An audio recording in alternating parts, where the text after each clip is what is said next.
오늘 하나님의 말씀은 우리 앉은 자리에서 우리 보시겠습니다. 히브리서 13장 말씀 13장 15절 16절 말씀을 보시고 누가복음을 1장 2장으로 같이 또 이따 보시겠습니다. 우선 히브리서 13장 15절 16절 말씀 히브리서입니다. 히브리서 13장 15절 16절 말씀 우리 천천히 같이 봉독하시겠습니다. 시작. 그러므로 우리가 그분으로 말미암아 계속해서 찬양의 희생을 하나님께 드리자. 그것은 곧 그분의 이름에 감사를 드리는 우리 입술의 열매니라. 더욱이 선을 행하는 것과 나누어 주는 것을 잊지 말라. 하나님께서는 이 같은 희생을 매우 기뻐하시느니라. 아멘. 기도하십니다. 하나님 아버지, 참 우리 마음의 평강과 천국의 기쁨을 주시고 또 우리 입술에 찬양 또 감사를 주신 것도 감사드립니다. 오늘 귀한 예배 가운데서 참 왜 우리가 찬양이 귀하고 아름답고 하나님께 기쁨과 영광을 돌리는지 다시 한번 복습하고 우리 평생 우리를 구원하신 우리를 사랑하시는 예수 그리스도 높이고 아버지 하나님을 섬기고 성령님 능력 안에서 살 수 있도록 도와주시옵소서. 예수님의 이름으로 기도했사옵나이다. 아멘. 우리 신약 성도들은 구약처럼 희생 제물을 드리지 않습니다. 동물의 희생 제물이 구약에는 필요했고 또 물론 그 당시 구원은 믿음으로 받지만 하나님께서 그 경륜에서는 희생 제물을 요구하셨습니다. 그러니까 죄를 자백함으로 회개함으로도 이제 용서를 받지만 하나님께서 예수님 오시기 전까지 예표로서 여러 가지 동물들의 희생 제물을 받으시고 요구하셨습니다. 물론 그것은 그 자체는 구원은 아니었습니다. 근데 이제 신약에 와서 하나님께서 다른 경륜으로 신약 교회 시대에서는 이제 모든 성도들이 하나님의 제사장이요 또한 우리가 직접 하나님께 경배할 수 있고 또 하나님께 희생 제물을 드릴 수 있다고 말씀하시고 있습니다.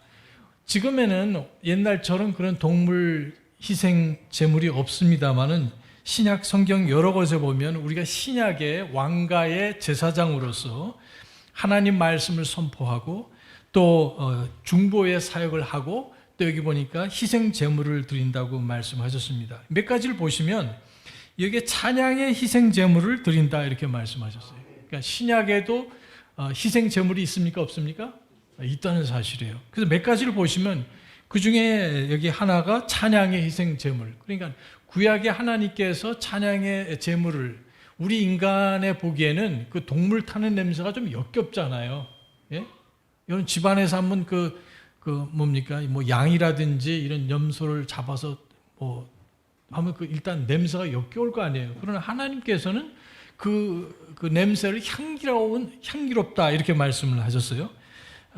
그 말은 무슨 말이냐면 점과 흠이 없는 예수 그리스도의 완전한 희생 제물을 하나님께서 심히 기뻐하신다는 말씀이에요. 사람들이 볼 때는 십자가의 죽음, 피 흘리는 그런 모습이 얼마나 민망하고 참 힘들겠어요. 그러나 하나님께서는 저와 여러분을 사랑하신 나머지 그 자신의 아들의 희생을 보시고 죽음과 그 비참한 아주 그 희생을 보시고 기뻐하시고 저와 여러분을 구원하시기를 너무 좋아하셨어요. 그래서 하나님께서 희생 제물을 매우 기뻐하시는데 여기는 이제 그런 동물의 희생 제사는 예수님께서 다 이루셨다 말씀하시고 이미 끝났고 그리고 대신 신약 성도들이 삶 속에서 예배 속에서 찬양의 희생 제물을 드리시는 것을 심히 기뻐하신다. 우리 16절 마지막에 보시면 이렇게 되어 있습니다. 이 같은 희생을 매우 어떠십니까?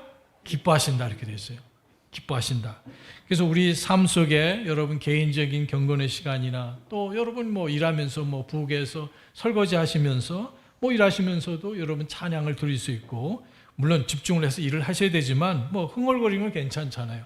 더군다나 예배 속에서는 여러분 마음과 참 최선 힘을 다해서 예수 그리스도를 높이시고 하나님을 높이시기 바랍니다. 그래서 이게 우리에게도 신약에 여전히 다른 종류의 희생 제물인데 그 중에 첫 번째는 찬양의 희생 제물, 두 번째는 우리 자신의 몸입니다. 우리 로마서 12장 1절에 2절에 보시면 그러면 형제들아 하나님의 긍휼하심을 입어 너희를 권하노니 간청하노니 너희 몸을 하나님께서 받으실 만한 뭐예요? 기뻐하시는 산 희생제물로 드리라. 그렇게 되어 있죠.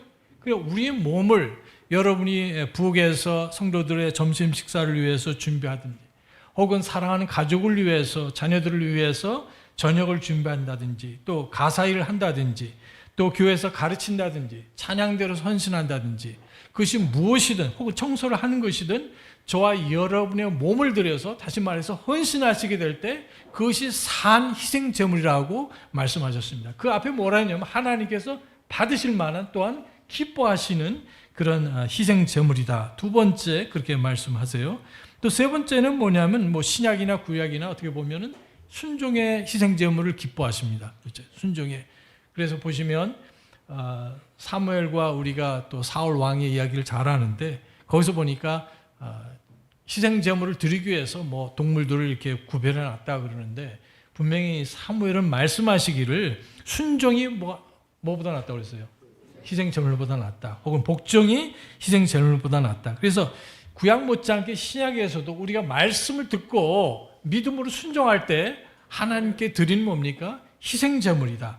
이런 것을 기뻐하신다 그러시고 여기 보니까 뭐가 돼 있어요? 또 선을 행하는 것, 또 나누는 일, 좋은 일들. 크리스마스 때 교회마다 뭐 교회마다는 아니지만 많은 교회들이 선물 교환 같은 걸 또 하고 뭐 교회에서 전체적으로 안 하면 뭐 청년회에서 뭐 어린이 교수 어린이 주일학교 선생님들에게 합니다. 근데 저는 이것이 뭐 그냥 사람들이 괜히 유행 따라서 하는가 했더니 여러분 에스더서 보시면 불임절 아시죠? 그들이 다 멸족할 수밖에 없는 그런 상황 가운데서 하나님께서 에스더를 사용하셔서 죽으면 죽으리라 이렇게 외치고 나를 위해서 기도해 기도가 아니라 거기 뭐라 해야 돼요? 금식해 주십시오. 사실 거기는 기도란 말씀이 한 번도 안 나와요. 하나님이란 말씀도 한 번도 안 나오고 어쨌든 여기서 보시면 여기에 그 에스더의 그러한 놀라운 용기와 우리가 지금 말한다면 믿음을 통해서 이제 그 왕에게 간청을 하고 따라서 다 죽을 뻔했는데 완전 역전이 돼서 반전이 돼서 다 살게 됐잖아요.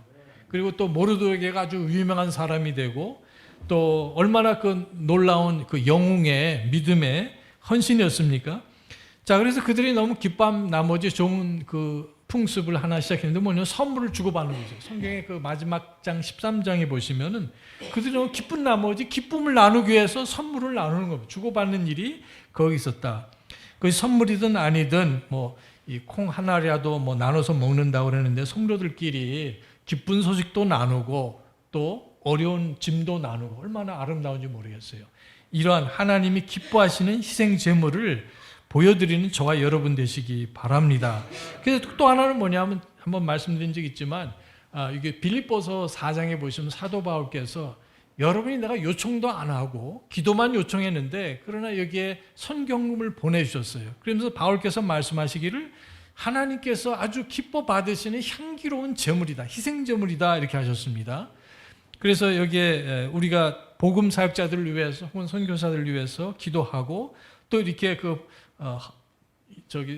헌금을 이렇게 보내는 것들이 귀하고 하나님께서 기뻐하시는 것이다.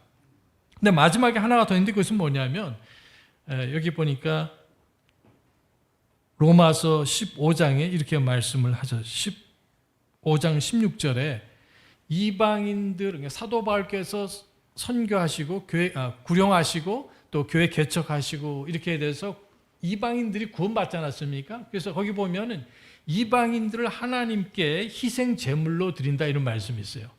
구령하는 것이죠.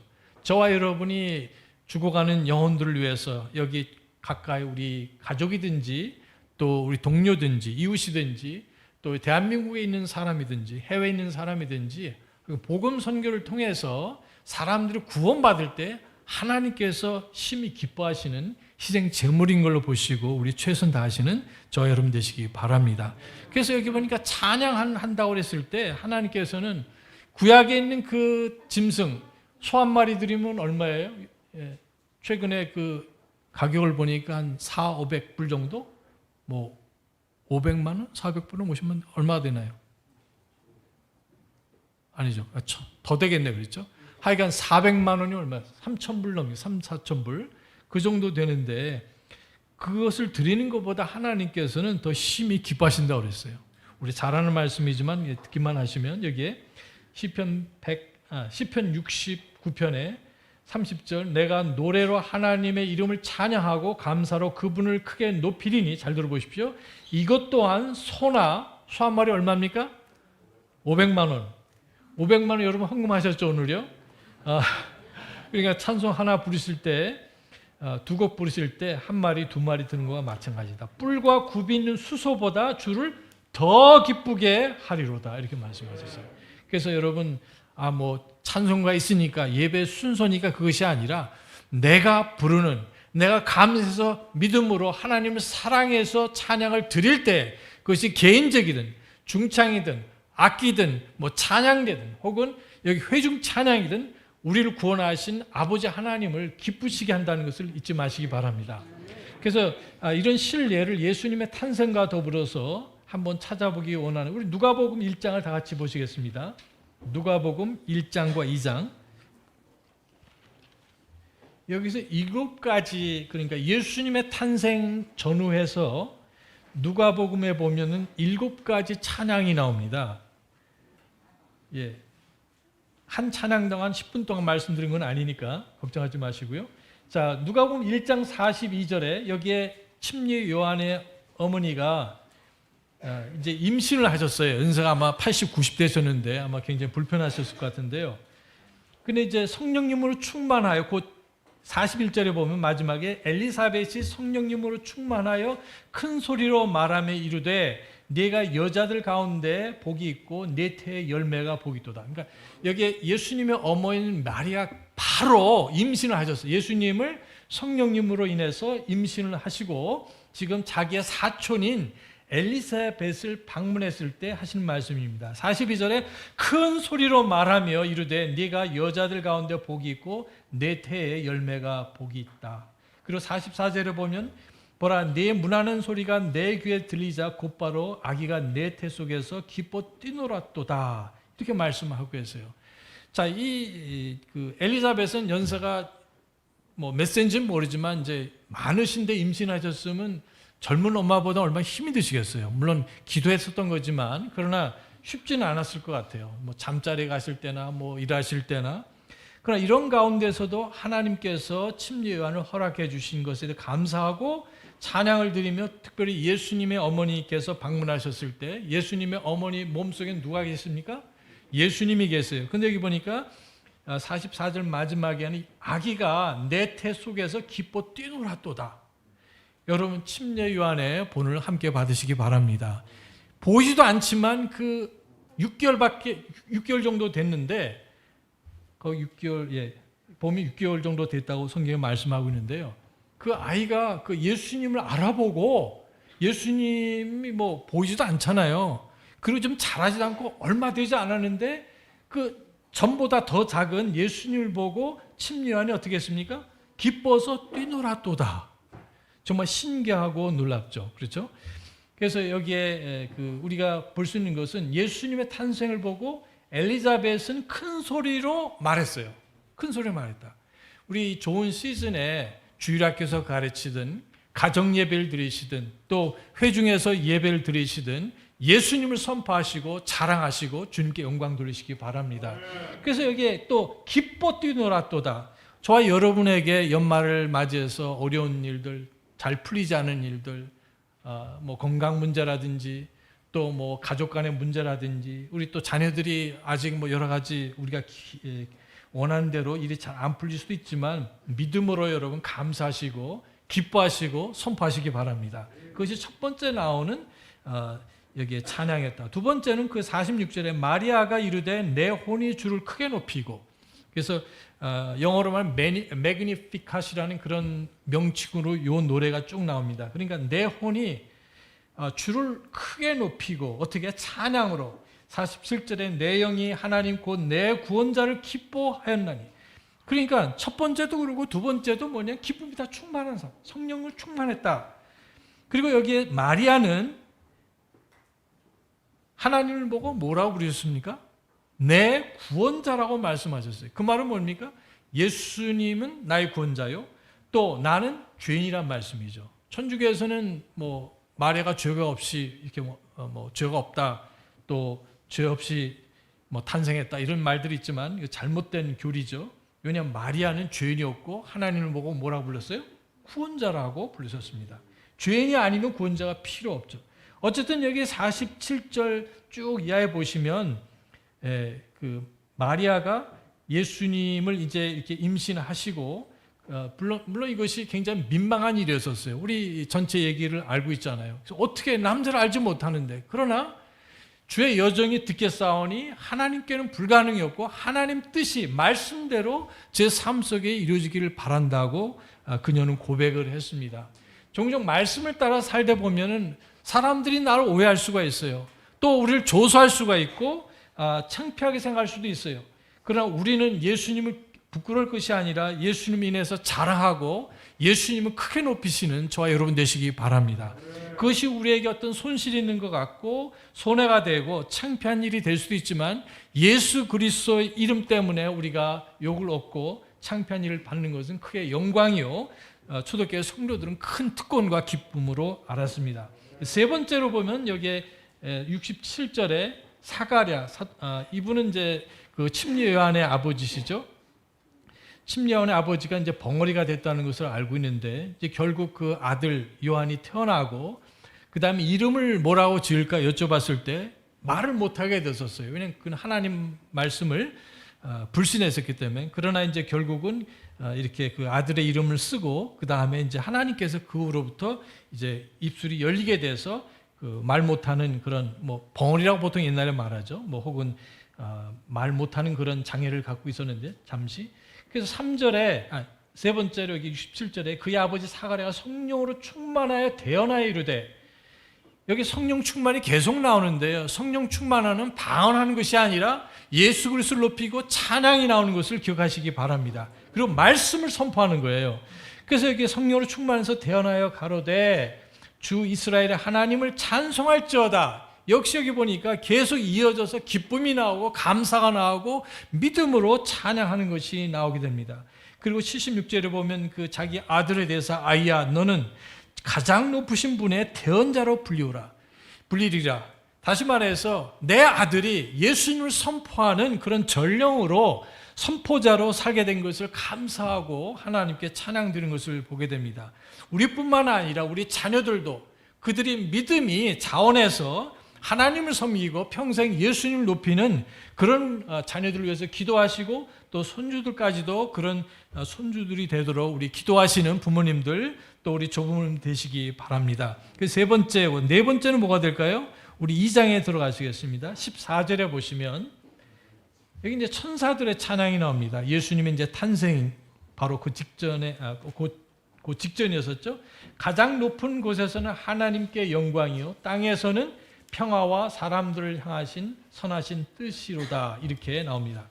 천사들, 하나님께서는 천사들이 이렇게 아름답고 얼마나 귀하고 놀라운 찬양인지 모르겠어요. 지극히 높은 곳에서는 하나님께 영광이고 땅에서는 사람들을 향하신 하나님의 그 평화가 있다 이렇게 정말 그 많은 그런 합창곡이라든지 칸타타 뮤지컬에서 나오는 이 구절이죠. 하나님께서 이렇게 놀라운 찬송과 영광을 받으시기에 합당하시지만 역시 천사는 천사입니다. 비록 우린 천사같이 거룩하지 못하고 불완전한 상태에서 살지만 그러나 예수님 피로 구속함을 받았기 때문에 저와 여러분이 드리는 찬양이 이 천사들 찬양보다 더 아름답고 거룩하고 우리 하나님께 존귀와 기쁨이 되는 것을 믿으시기 바랍니다. 어쨌든 이런 찬양이 있었고 그 다음에 그 찬양의 화답에서 20절에 보시면 다섯 번째죠. 목자들은 천사가 자기들에게 일러준 그대로 자기들이 듣고 본 그 모든 일로 인해 하나님께 어떻게 했습니까? 영광을 돌리고 찬양하며 역시 돌아가니라. 그래서 이게 찬양과 기쁨과 성령 충만 이런 것으로 계속 여기에 넘치고 있습니다. 17절에 보시면 그들이 아기를 보고 천사가 이 아이에 대하여 자기들에게 말한 그 말을 어떻게 했습니까? 널리 알리니. 이것이 저와 여러분이 크리스마스를 맞이하는 저와 여러분이 해야 될 일이라고 믿습니다. 찬양하고 기뻐하고 감사하고 말하고 그 다음에 널리 선포하는 일.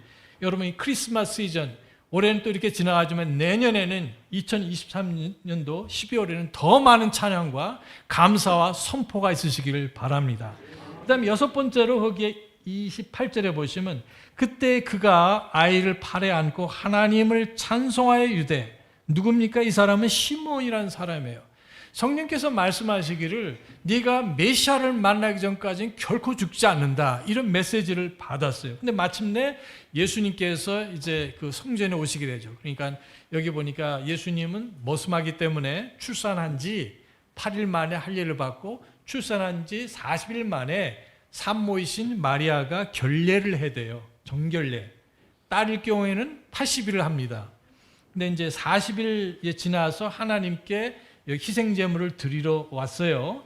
그때 누구를 만났냐면 바로 시몬이라는 경건한 사람을 만나고 의로운 사람이라 말씀하셨어요. 이분도 역시 그 메시아를 만나고 나니까 자연스럽고 당연한 것이지만 찬양할 수밖에 없어요. 과연 하나님께서 하신 말씀대로 그것이 이루어졌어요? 안 이루어졌어요?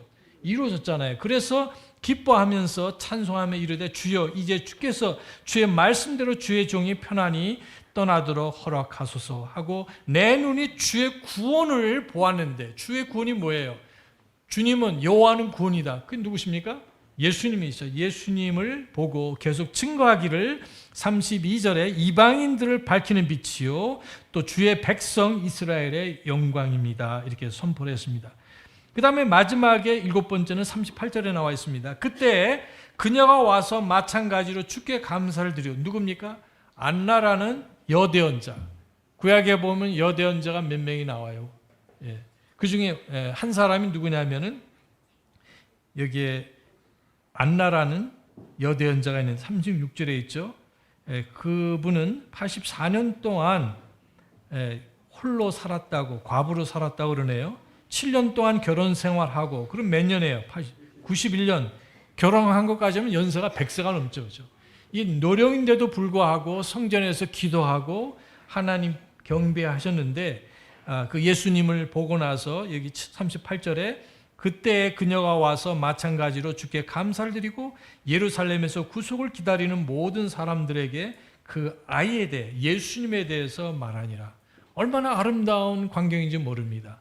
첫 번째 크리스마스를 맞이해서 그 전후에 이 귀한 사람들이 엘리자베스, 침례 요한, 마리아, 사가랴, 그리고 목자, 천사 포함해서 그리고 시므온, 그리고 여기 마지막에 안나라는 이런 고령의 모친께서도 그 메시아 예수님 만나시고 기뻐하시고 감사하고 찬양하시고 선포하시고 널리 알리는 일을 하셨습니다. 우리도 똑같이 이 일을 예수님 오실 때까지 지속하는 복된 저와 여러분 되시기 바랍니다.